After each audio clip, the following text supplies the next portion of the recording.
Hi everyone, this is Poonam. Welcome to my YouTube channel. आज के session में आज हम डिस्कस करने वाले सीटेट दिसंबर सीडीपी सीरीज की। आज हमारी ये क्लास 4 है।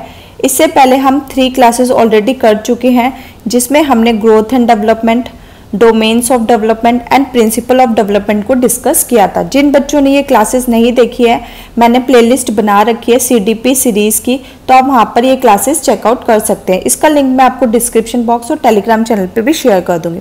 ओके, आज का हम सेशन स्टार्ट करते हैं। जीन पियाजे, आज हमारा टॉपिक 4 है जीन पियाजे। मोस्ट इंपॉर्टेंट टॉपिक है, इससे आपका एग्जाम में हर बार क्वेश्चन आता ही आता है। आप कितने भी प्रीवियस ईयर क्वेश्चन उठा के देख लीजिए, ये इससे रिलेटेड आपको एक क्वेश्चन, 2 क्वेश्चन आपको 100% आपको अपने एग्जाम में देखने को मिलेंगे। ओके, सेशन को स्टार्ट करने से पहले जो बच्चे मेरे चैनल पर नए आए तो जल्दी से चैनल को सब्सक्राइब कर दे, ताकि आपको क्लासेस के नोटिफिकेशन टाइम पर मिल जाए। सेशन पसंद आता है, सेशन को जरूर लाइक करें और अपने फ्रेंड्स के साथ जरूर शेयर करें। टेलीग्राम चैनल जरूर ज्वाइन कर लेना, वहीं पर ही मैं आपको नोट्स प्रोवाइड कराती हूँ। ओके, आज का हम सेशन स्टार्ट करते हैं। जीन पियाजे, जीन पियाजे जिन्होंने थ्योरी ऑफ कॉग्निटिव डेवलपमेंट दिया था, संज्ञानात्मक विकास का सिद्धांत दिया था। ठीक है, अब जीन पियाजे थे कौन? जीन पियाजे स्विट्जरलैंड के मनोवैज्ञानिक थे, जिन्होंने अपने बच्चों पर ही एक्सपेरिमेंट किया था।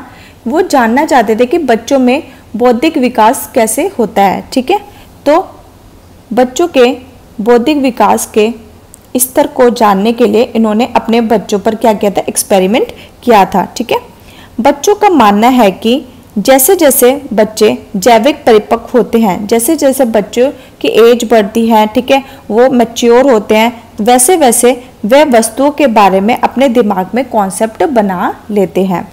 उन्होंने बच्चों को नन्हे वैज्ञानिक कहा है, लिटिल साइंटिस्ट कहा है, और बच्चे स्वयं ही अपने ज्ञान का निर्माण करते हैं। बस बच्चों को एनवायरनमेंट देने की ज़रूरत होती है और वो अपने ज्ञान का निर्माण स्वयं करते हैं।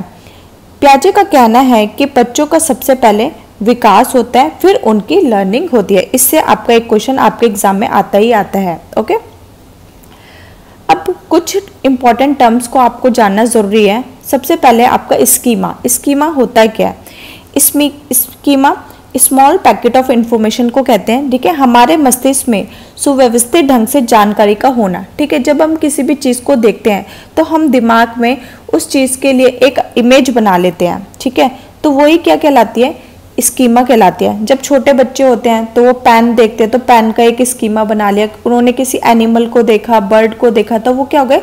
स्कीमा बनाते। स्मॉल पैकेट ऑफ इंफॉर्मेशन को हम स्कीमा कहते हैं। ओके, अब आता है आपका एडेप्टेशन, अनुकूलन, जिसे बोलते हैं वातावरण के अनुसार अपने आप को ढालना। ठीक है, अनुकूलन का मतलब क्या होता है?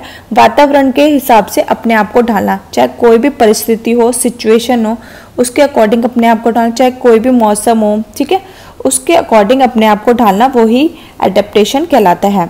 एडेप्टेशन प्रक्रिया में 2 पार्ट्स होते हैं। आपका पहले पार्ट में होता है एसिमिलेशन, जिसे हम हिंदी में आत्मसातकरण बोलते हैं, और दूसरा होता है आपका अकोमोडेशन, जिसे हम समायोजन कहते हैं। एसिमिलेशन क्या होता है? जब पूर्व ज्ञान, जो आपकी प्रीवियस नॉलेज है, ठीक है, वो नई नॉलेज में क्या है? काम आए। ठीक है, आप कोई भी काम कर रहे हैं सपोज, ठीक है, आपने कुछ चीज़ सीखी पूर्व ज्ञान से और वही चीज़ आप नई चीज़ में अप्लाई कर पा रहे, तो वो क्या कहलाएगा? आपका एसिमिलेशन कहलाता है। पूर्व ज्ञान में नए ज्ञान के साथ जोड़ना या घटाना, उसे हम एसिमिलेशन कहते हैं। ठीक है, अब अकोमोडेशन क्या होता है? जब नए ज्ञान में पूर्व ज्ञान की हेल्प नहीं होती, ठीक है, तो उसे हम अकोमोडेशन कहते हैं। ठीक है, जब हमें कोई भी हम नई चीज़ सीख रहे हैं, ठीक है, लेकिन जो हमने पिछला सीखा है उसकी कोई हेल्प नहीं हो पा रही है, तो उसे हम क्या कहेंगे? अकोमोडेशन कहेंगे। उसके लिए हमें नया स्कीमा बनाना पड़ेगा। ठीक है, उसे हम क्या कहते हैं? अकोमोडेशन कहते हैं, मॉडिफिकेशन कहते हैं। आई होप अच्छे से क्लियर हो गया होगा। ठीक है, मैं इसका एग्जाम्पल दे देती हूँ, एसिमिलेशन का एग्जाम्पल। ठीक है, सपोज एक छोटा बच्चा है, वो अपनी मम्मी के साथ मार्केट गया। ठीक है, अब उसने मार्केट में एक हॉर्स देखा। ठीक है, अब वो था हॉर्स वाइट कलर का, तो वो पूछता है अपनी मम्मी से, मम्मी क्या है ये? तो मम्मी बोलती है कि दिस इज अ हॉर्स। ठीक है, अब बच्चे ने उस हॉर्स के लिए अपने दिमाग में एक स्कीमा बना लिया कि 4 लेग होते हैं, ठीक है, 1 लॉन्ग टेल होती है, वाइट कलर का होता है, 2 आईज होती हैं। अब नेक्स्ट टाइम वो फिर से मार्केट में गया, ठीक है। अब उसने वाइट की जगह ब्लैक हॉर्स देख लिया, तो फिर उसने क्या किया, अब मम्मी से उसने पूछा मम्मी ये क्या है, तो मम्मी ने बोला this is also a horse, ठीक है। अब उसने क्या किया, जो उसने पहले सीखा था, जो उसने व्हाइट हॉर्स सीखा था, जो उसका पूर्व ज्ञान था, उसमें क्या किया, उसने एडिशन कर लिया, ऐड कर लिया कि ये जो हॉर्स है ये ब्लैक, वाइट, ब्राउन भी हो सकता है। ओके, अच्छे से क्लियर हो गया। अब आता है आपको अकोमोडेशन, ठीक है। अब वो जब दोबारा से मार्केट गया, अब उसको हॉर्स नहीं दिखा, अब उसको डॉग दिखा। अब तो मम्मी से पूछा कि डॉग क्या है, ठीक है, तो मम्मी ने बताया ये क्या है, डॉग है। ये कौन सा एनिमल है, डॉग है ये, ठीक है। अब डॉग क्या है, उसकी हाइट कम है, ठीक है, उसके भी 4 पैर है, उसका कलर भी अलग है। अब उसको जो उसने पूर्व सीखा था, अब वो नॉलेज उसके काम नहीं आएगी, अब उसको नया ही स्कीमा बनाना पड़ेगा। तो इसी को हम क्या बोलते हैं, अकोमोडेशन कहते हैं, मॉडिफिकेशन कहते हैं, इसके अलग अलग नाम है, ठीक है। अब इक्विलिब्रियम क्या होता है, संतुलन क्या होता है, जब एसिमिलेशन और अकोमोडेशन प्रक्रिया के बीच में संतुलन बनाना हो, कायम करना हो, उसी को हम इक्विलिब्रियम कहते हैं। इसे स्टेट ऑफ कंफ्यूजन और बैलेंसिंग भी कहा जाता है। आई होप अच्छे से क्लियर हो गया। तो आपका होमवर्क है, आपको कमेंट में लिखना है कि एसिमिलेशन क्या होता है, इक्विलिब्रियम क्या है, और अकोमोडेशन क्या है, और स्कीमा क्या है, ठीक है। अब हम पढ़ते हैं पियाजे की 4 अवस्थाएं। पियाजे ने संज्ञानात्मक विकास की 4 अवस्था बताई हैं, स्टेजेस ऑफ कॉग्निटिव डेवलपमेंट। इसे आप लर्न करेंगे SPCF। एस से आपका सेंसरी मोटर स्टेज, जो आपके 0 से 2 ईयर के बीच होती है। P से आपके प्री ऑपरेशनल स्टेज, जो आपके 2 से 7 ईयर्स के बीच होती है। C से आपकी कॉन्क्रीट ऑपरेशनल स्टेज, जो आपकी 7 से 11 होती है। और F से आती है आपकी फॉर्मल ऑपरेशनल स्टेज, जो आपकी 11 से 15 ईयर्स के बीच में होती है। ओके, पियाजे की अवस्था याद हो गई आपको। पियाजे की अवस्था शॉर्ट फॉर्म से याद करनी है SPCF। S से आपका सेंसरी मोटर, P से प्री ऑपरेशनल, C से आपका कॉन्क्रीट, और F से आता है आपका फॉर्मल ऑपरेशन स्टेज। अब पहली अवस्था क्या, ये मोस्ट इंपॉर्टेंट अवस्था है, ठीक है, इनसे आपका क्वेश्चन आता ही आपके एग्जाम में, ठीक है। तो पहली स्टेज क्या है, सेंसरी मोटर स्टेज। तो आपको सेंसरी से आ रहा होगा कि ये क्या है, सेंसेस से है, कि बच्चा कुछ भी सीखता है वो अपने सेंसेस से सीखता है, ठीक है, अपनी इंद्रियों से सीखता है। आपने देखा होगा जब छोटा बच्चा होता है, 0 से 2 ईयर्स का बच्चा होता है, तो बच्चा हर चीज़ को क्या करता है, टच करता है, और उसको मुंह में लेने की कोशिश करता है, टेस्ट करना चाहता है, ठीक है। उसको कोई भी चीज़ अगर उसको मिल गया, उसको फेंकता है, देखता है कि ये टूटेगी कि नहीं टूटेगी। तो क्या बच्चा क्या कर रहा है, अपनी इंद्रियों के माध्यम से चीज़ों को सीखता है। फिर आपका इस स्टेज में बच्चा डेफर्ड इमिटेशन करता है, नकल करके सीखता है, ठीक है। अब ये नकल करना कब सीखने लगता है, 8 से 12 महीने का जब बच्चा होता है, कि बच्चे ने कुछ भी देखा और उसको वो क्या कर रहा है, कॉपी कर रहा है, ठीक है। एक दिन बच्चे ने पापा को देख लिया शेव करते हुए, और बच्चा भी ऐसी शेव कर रहा है, उसको मिल गया तो वो भी ऐसी क्या कर रहा है, एक्टिंग कर रहा है, शेव कर रहा है, नकल कर रहा है, ठीक है। थर्ड है आपका ऑब्जेक्ट परमानेंस, वस्तुत स्थायित्व। 8 से 12 महीने के बीच में होता है, लेकिन ये 12 से 24 के बीच में ये हट जाता है। ओके, ऑब्जेक्ट परमानेंस कहते किसे हैं? सबसे पहले तो मेरा क्वेश्चन है कि ऑब्जेक्ट परमानेंस किसे कहते हैं? वस्तु स्थायित्व, ठीक है। बच्चों को लगता है कि जब कोई चीज़ बच्चों के आंखों के सामने है तभी उसका अस्तित्व है, अगर उनके सामने वो चीज़ नहीं है तो वो नहीं है, ठीक है। जैसे कि बच्चों के सामने अगर मम्मी या डैडी कोई भी होता है तो बच्चे क्या है, खेलते रहते हैं, लेकिन अगर वो वहाँ से हट जाए तो वो खेलते नहीं है, रोने लग जाते हैं। तो ये क्या है, आपका ऑब्जेक्ट परमानेंस कहलाता है। ओके, इसी स्टेज को हम ट्रायल एंड एरर स्टेज भी कहते हैं। इसमें बच्चा क्या करता है, गलतियां करता है और गलतियां कर करके सीखता है। फिर आपका रिफ्लेक्स एक्शन, बच्चा देख के वही करता है, कॉपी करता है। ओके, आई होप आपको अच्छे से क्लियर हो गई सेंसरी मोटर स्टेज क्या होती है। तो मोस्ट इंपॉर्टेंट है, बच्चा इंद्रियों के माध्यम से सीखता है, डेफर्ड इमिटेशन करता है, ऑब्जेक्ट परमानेंस बच्चों के अंदर होता है, फिर ट्रायल एंड एरर होता है कि बच्चे गलतियां कर करके सीखता है, और रिफ्लेक्स एक्शन आता है, जो भी बच्चा देखता है और उस पर वो क्या करता है, क्रिया करता है।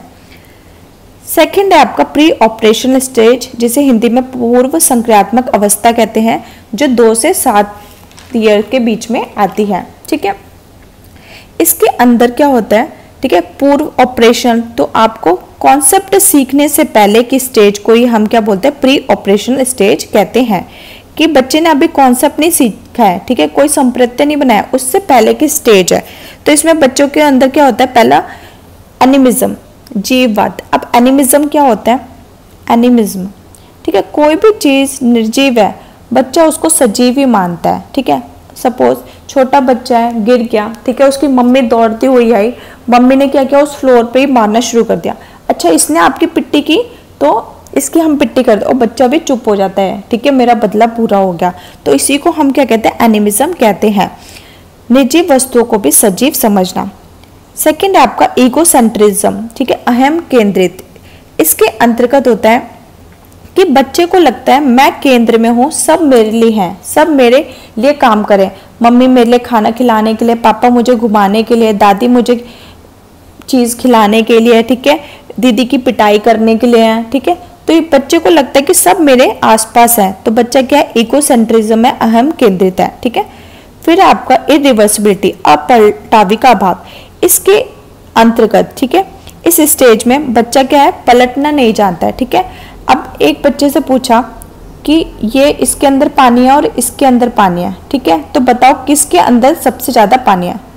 तो बच्चा क्या कहेगा, मैम इसके अंदर ज्यादा पानी है, ठीक है, क्योंकि बच्चे को ये दिख गया है कि ये क्या पूरा भरा हुआ है, लेकिन ये तो आधा है, ठीक है। तो इसके अंदर क्या होता है, बच्चे के अंदर इरिवर्सिबिलिटी का अभाव होता है, ठीक है। सपोज एक और एग्जांपल देती हूँ, बच्चे से पूछा 3 + 2 कितना होता है, 5 होता है। अगर यही सेम क्वेश्चन पूछ लिया 2 + 3 कितना होगा, तो बच्चा नहीं बता पाएगा, क्योंकि उसको ये आता ही नहीं है, ठीक है, इरिवर्सिबिलिटी का कॉन्सेप्ट नहीं आता है, ठीक है। सेंट्रेशन, ठीक है, केंद्र के, बच्चा किसी भी चीज को देखता है सिर्फ वो एक ही पहलू को देखेगा, ठीक है।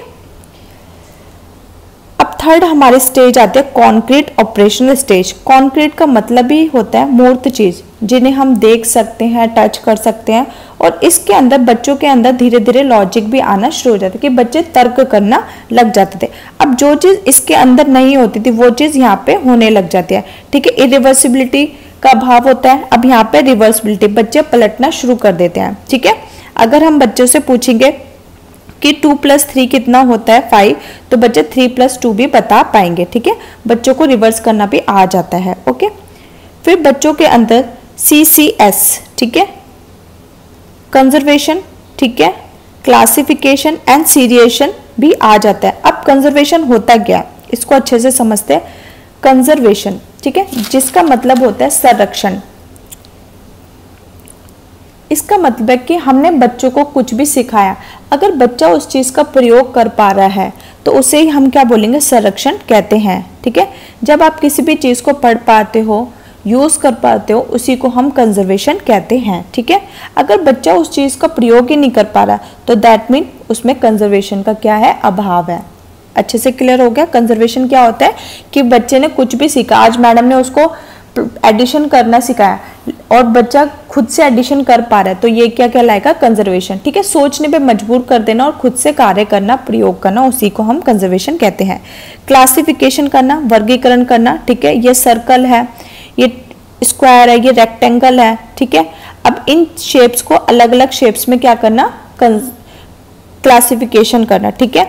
अब ये चपाती है, ये किस में आएगी, ठीक है, तो ये सर्कल शेप में आएगी, ठीक है, क्लासिफिकेशन करना। सीरिएशन करना, सीरीज में लगाना, ठीक है, असेंडिंग ऑर्डर, डिसेंडिंग ऑर्डर, ठीक है, स्किप काउंटिंग, ये सब इसी के अंदर आती है, ओके।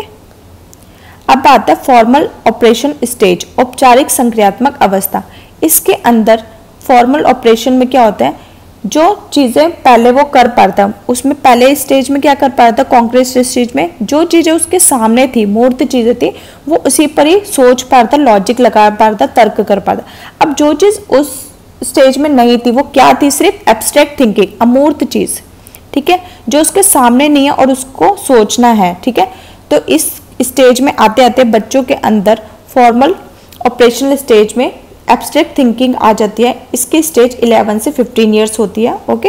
तो एब्स्ट्रैक्ट थिंकिंग आ जाती है बच्चों में, जो चीज़ बच्चों के पास नहीं है लेकिन उसके बारे में भी बच्चा सोच पा रहा है, ठीक है, उसे ही हम क्या बोलते हैं, एब्स्ट्रैक्ट थिंकिंग कहते हैं।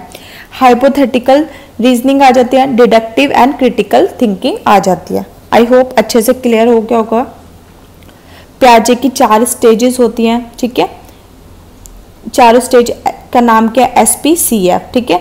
अब आप कमेंट करके जरूर बताएंगे कि प्याजे की कौन कौन सी स्टेजेस होती हैं, ठीक है, और कौन से स्टेज में क्या क्या होता है, ठीक है। सेशन पसंद आता है, सेशन को जरूर लाइक कर दिया करो। इतने एफर्ट्स कर रही हूँ मैं आपके लिए, तो प्लीज़ बिना कहे लाइक कर दिया करो। चैनल पे नया है तो चैनल को जरूर सब्सक्राइब कर देना और अपने फ्रेंड्स के साथ जरूर शेयर करना। कमेंट करके जरूर बताना आज का सेशन कैसा लगा। आज का सेशन हम यहीं ख़त्म करते हैं। Thanks for watching.